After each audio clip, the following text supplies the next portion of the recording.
What I love most about my job is knowing that we make a difference. I always share with new team members coming into our organization that there is no one of us that could do it alone. There's no one individual or professional discipline that can do the work we do singularly. And that's the beauty of hospice. I've been involved with Hospice of the Chesapeake for 35 years almost. My oldest sister, Gloria, died of cancer when she was just 37. A very vibrant, beautiful young woman. I adored her. And I guess that just sort of propelled me to make some kind of a positive out of an otherwise overwhelming negative in my life.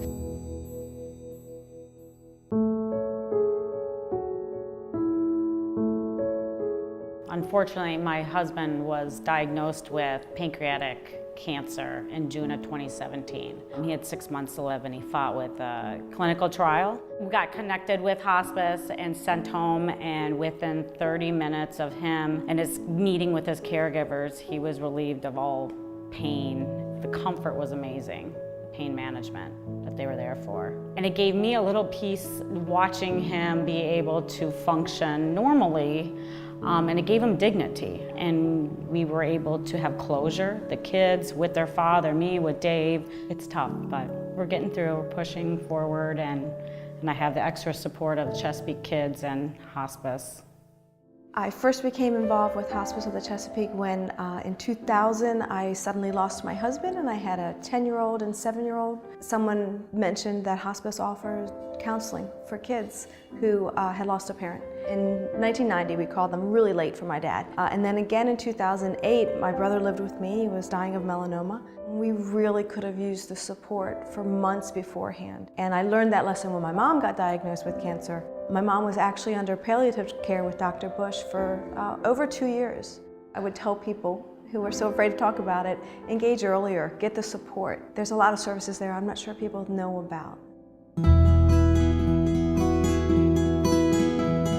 I decided to volunteer with Hospice of the Chesapeake after my mom passed. It made such an impact on me. It became my mission to find a place where I could use my own experience and my skills with holistic practices to help people at that point in their journey. I first got involved because I was looking through the paper one day and I saw this article about this camp. And so it was for teenagers that had lost a loved one. And so as a kid, when I was 12, my mom died in a car accident. And I kind of thought, oh, that would be cool. I wish I had had something like that. And it got me hooked. And you see these kids from different lifestyles, different backgrounds, different experiences, but yet they connect so well because it's such a great feeling to know that you're not alone. I feel that I'm called to do it. It's hard when they pass on. And there is a time of grieving and a time that you have to refill, and you go right back in and do it again because there's so much need there.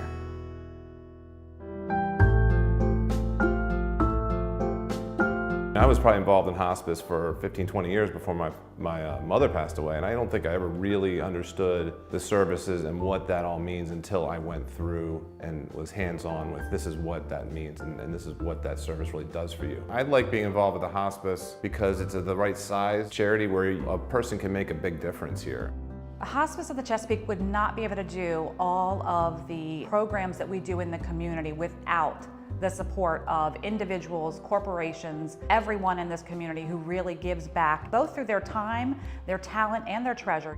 I got involved with hospice because I just see all the good that they do in the community. And everyone who has gone through hospice care has just been so extremely pleased with the service. We had the fortunate activity where we could create the Belcher Institute, which would then look at hospice and how it could change and how can we make it best for them for their last days. I think that the work that hospice does can have such an impact on individuals, on families, and that's a whole domino effect. It doesn't just stop with just 1 or 2 people. It filters down and it filters out into the community. And I think it's amazing that hospice continues to do this because it's amazing work that they do here. 40 years is a long time, and that's a lot of patients and a lot of caregivers. Definitely worth celebrating.